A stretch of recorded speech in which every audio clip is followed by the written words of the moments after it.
12th is the 4th annual Nason Days Festival. 3 days of entertainment the whole family will enjoy, featuring a Civil War encampment, battles that will excite everyone, a tea and fashion show, and a Civil War ball complete with authentic music. There will be food, crafts, and craft demonstration, and a car show as well. Travel back in time and experience our nation's history firsthand at the Nason Days Festival, September 10th through the 12th.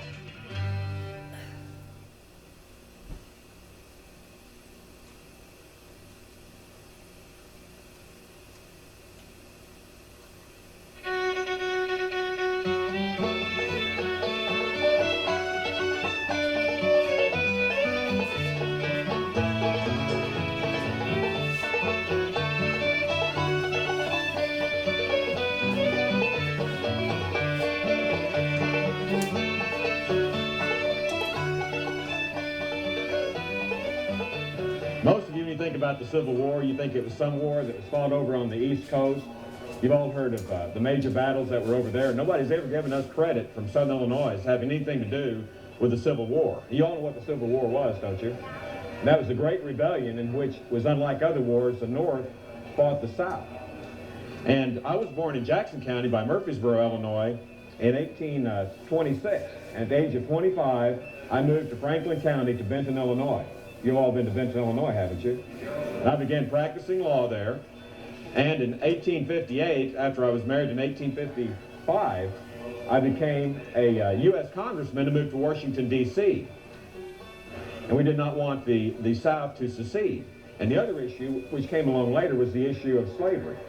So I came to Southern Illinois, and with my support, half the people in Southern Illinois were for the South, half were for the North. And of my county, Franklin County, where I resided, we have a population of 10,000 people. That's about the size of Mount Vernon, Illinois. We had 1,200 men voluntarily enlist, with my support, to fight for the preservation of the Union, to fight for the North. Mr. Abraham Lincoln commissioned me to raise 15,000 men, which I resigned my post as congressman and trained at Fort Defiance in Cairo, Illinois. In 1862, the first major battle was fought at Fort Donelson, Memorial Day. It was a day initially to decorate the graves of the dead, those who had fallen during the Civil War. In my own county of Franklin, we had 1,200 men who enlisted, 209 were killed in battle. We have a monument there as a tribute to those men. After rallying support for the North, in 1862, Abraham Lincoln came out with the Emancipation Proclamation, which in essence freed slaves. Some of my men did not want to continue to fight. They were weary of the cause. I again rallied them to go back and fight for the preservation of the Union. Following the taking of Atlanta, I was with General Sherman on his great march to the sea, in which we came to Washington, D.C., and I led the grand review in front of President Lincoln, and we were given a standing ovation by the crowd. Did you know that without the support of us as Southern Illinoisans for the North, it's arguable that the Civil War could not have been won? People in Southern Illinois played a terrific role in that rebellion. I want to tell you about my gun. It was given to General John A. Logan by the Army of the Tennessee. Gave Mr. Logan this Colt revolver. It has an inscription from his friends in Jackson County. So this is a priceless gun, and it's an honor to hold it. When they all marched out to go to First Manassas, they all had all kinds of gear, and when they'd gone about a couple, 2 or 3 miles, it started showing up along the side of the road that soldiers didn't need that anymore. Anything from overcoats to armor that guys had bought or people had bought from home. But half of that is meat, and that is really a good cut of salt pork. That was issued to the troops. They'd cook it up, 3 days' rations. They'd boil it, throw it in their knapsack or in their haversack, and carry it with them, and then eat it. Bread, it's kind of like bread. This is hardtack. This is some homemade hardtack, but it's hard flour, a little bit of baking powder, I believe, maybe just a touch of sugar.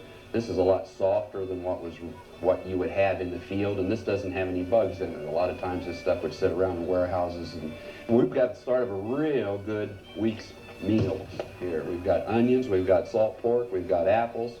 A lot of times soldiers would prepare their own meals, and we didn't have mess halls like you have in the armed forces today. Although sometimes in camp they would have cooks that would prepare large quantities of food. bring your hand around here in case the rifle will discharge as you're loaded. You probably won't lose any fingers.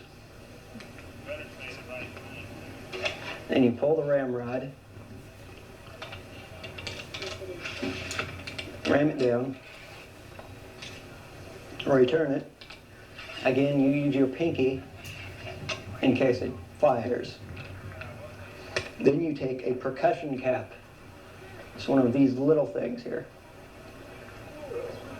They have a little chemical in them that explodes when this hammer hits it.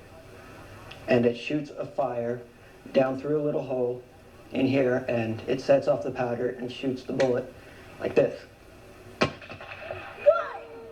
This is 58 caliber. That means it's 58 hundredths of an inch. Its bullet would be better than half an inch in diameter, and this is one that actually has been fired and flattened out. I found it over on one of those targets down there. Over 600,000 people were killed in the Civil War, but about 400,000 of them were killed by disease. So it was twice as dangerous to get 100,000 people together in one big camp than to take those same 100,000 people and go out and fight a battle. This is a bayonet. It's basically a knife that fits on a gun, so if you're unloaded and somebody's coming at you, you can stick them with it. Mostly bayonets were used as a tent stake or a candle holder. Less than 1,000 people were treated for bayonet wounds. There you go. It's heavy. Easy. Put under the command of Robert E. Lee, and instead of using the large Seacoast guns they were used to shooting in South Carolina, they got switched to these. This is a 24-pound Coehorn mortar. It was developed in 1841 in Germany. 24-pound meant that if it was a solid shot, it weighed 24 pounds. They have a 5.5-inch bore. The actual guns do. These are reproductions. And with the right powder charge, they would go up to 1,200 yards, which is about where the school buses are parked. This is a worm. It's like a steel spring with pointed ends. They use that to clean out anything left from the round they fired before. Puts it down in, twists it. There's nothing in there right now because this gun hasn't fired today. Sponge, which is basically a round sponge on the end of a stick. Get it wet. If there's any burning embers left down in the breech of that gun when you put the next round in, it will go off. The rounds we're shooting today are just 4 ounces of black powder. Just a blank. Ram, he takes the ramrod, seats the round into the breech. Ready the piece means he takes a brass rod called a pick, punches a hole in the round to expose the powder, puts a primer in. Modern day cannon primers are 22 caliber black powder blanks. Then the number 2 man gets the lanyard ready, tells him, he tells me that the gun is ready to fire. Come to the ready! Make sure your ears are covered correctly. Fire!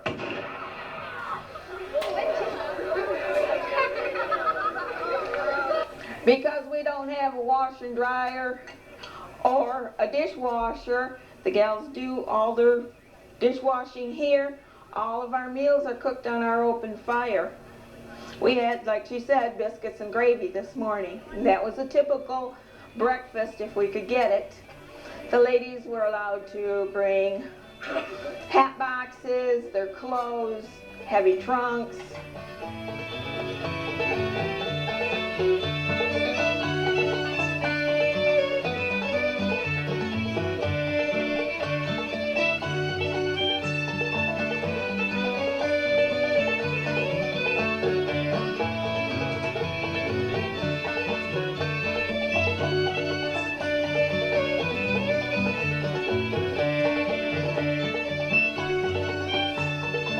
Ready!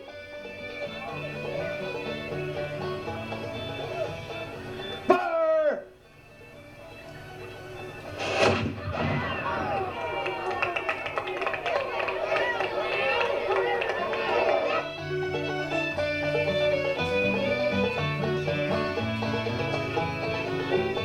We're representing 6th Cavalry Company F, Illinois. These uniforms are exact replicas of Civil War era, same material, same pattern, same stitching. The yellow trim indicates cavalry. As you go through the different units, they'll have different colored stripes, and the hats are party hats.